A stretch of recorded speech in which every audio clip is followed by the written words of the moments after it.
Good evening, Facebook friends and YouTube followers. This is Rich again, back for your third and final video blog of the night for October 5th, 2014, around 8 p.m. in Berwick, Massachusetts. Dark out. High lows tonight are going to go down into 30. Some places in western Massachusetts and New Hampshire will have a hard freeze. That means the growing season is over, my friends, in that area. Some news to report. The Baltimore Orioles beat Detroit Tigers by a score of 2-1, sweeping the Tigers in 3 straight games and advancing to the American League Championship Series. This is the first time the Orioles will be in the ALCS since 1997, and the window for the Detroit Tigers in winning the World Series is over. It's closed because the Tigers are kind of aging. They have a very weak bullpen, and I do not think they're going to re-sign Max Scherzer to a long-term contract. They didn't even get a deal done during the season, so I think Max is not going to pitch for the Tigers in 2015.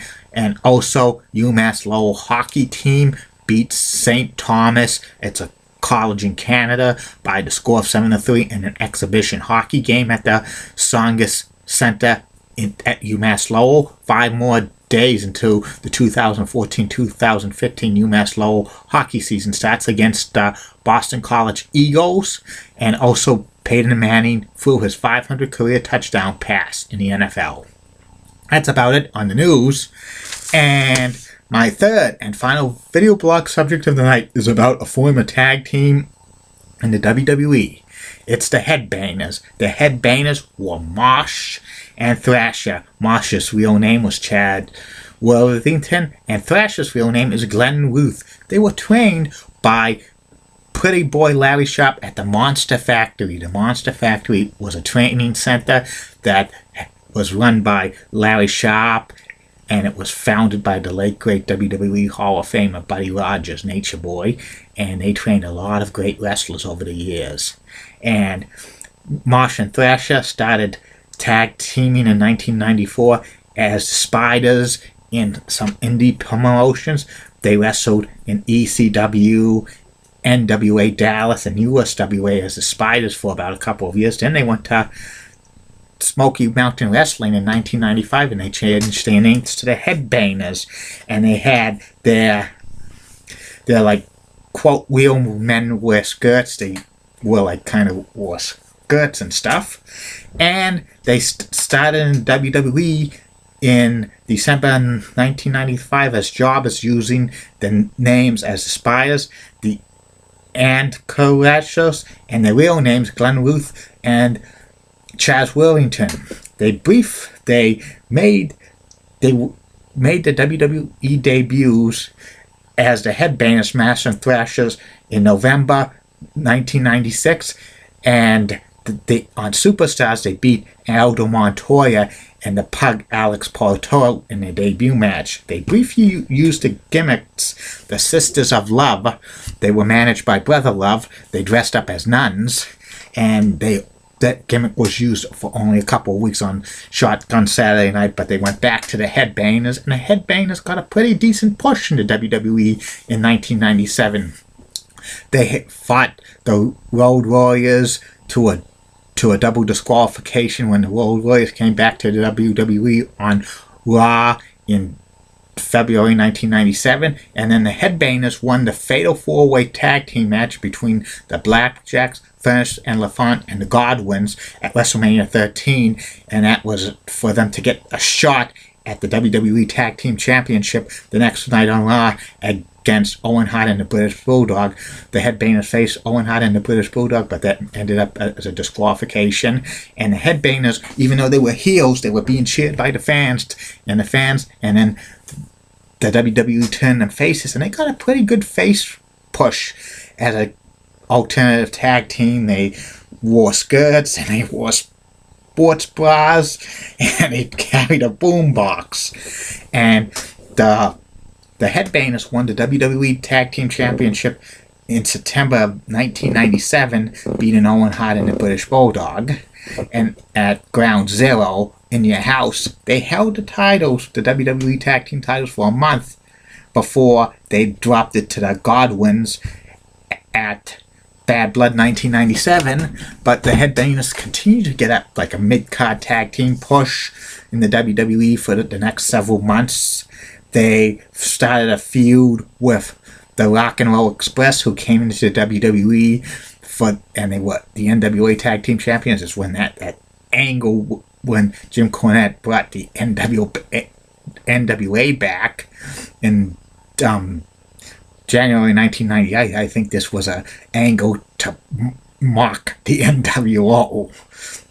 But it didn't go very far, and the Headbangers won the NWA Tag Team Championships over the Rock and Roll Express on Raw in February 1998, but they dropped it to the New Midnight Express, which it was Bart Gunn and Bob Holly the next month. It was on Raw.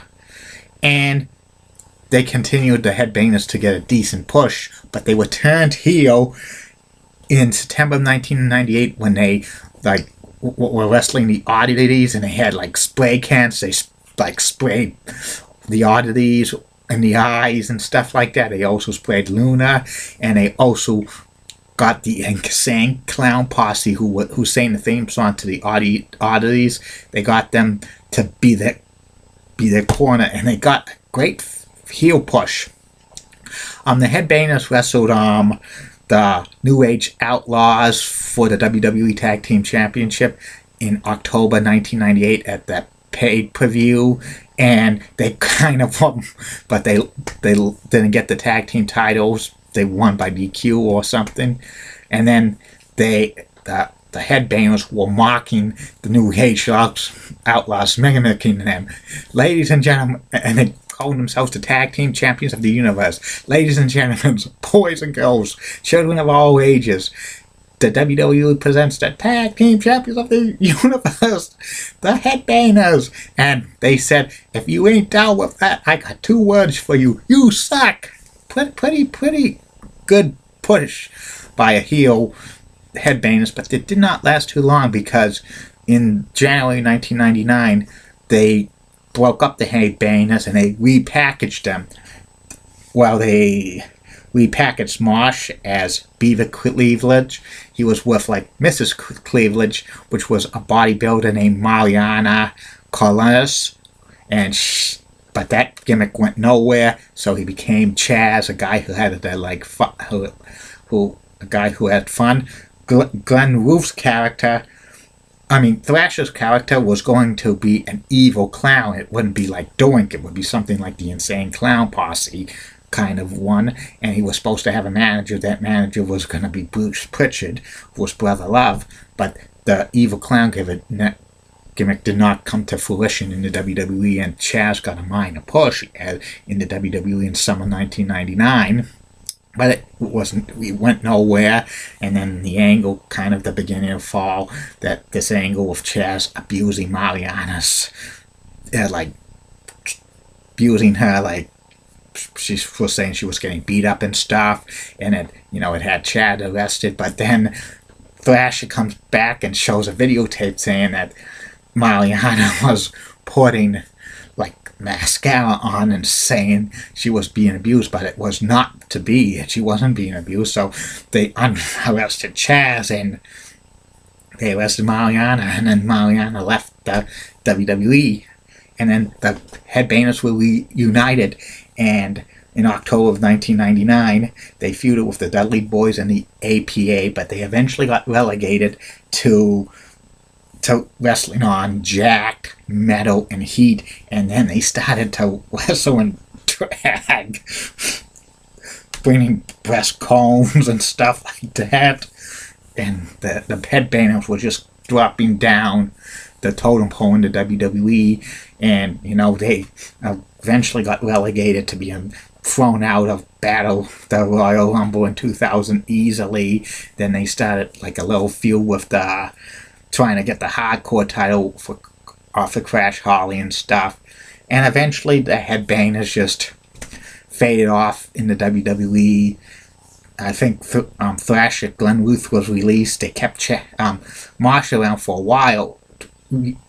Got brought back him as being Chaz again, and he teamed with D'Lo Brown, but that tag team went nowhere. Eventually Marsh got Chaz got released, and that was it, because Headbangers were a pretty decent tag team. I'm surprised they only won the WWE title one time, and they had a great gimmick. That gimmick could have been bigger, but I think the WWE didn't really trust Marsh and Thrasher. They didn't think they were superstars to be like dominating the tag team division. They had a great gimmick, but I think the WWE didn't like Marsh and Thrasher for one reason or another. It was sad though, because they could have had a great one as one of the great tag teams of the 1990s in the WWE. It's too bad.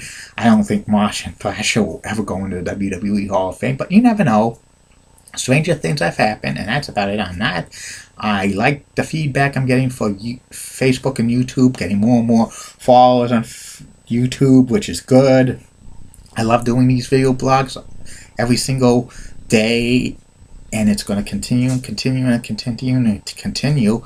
There'll be more tomorrow, 3 more, and then I'm not going to tell you what the subjects are. You're going to have to find out if you're my Facebook friend.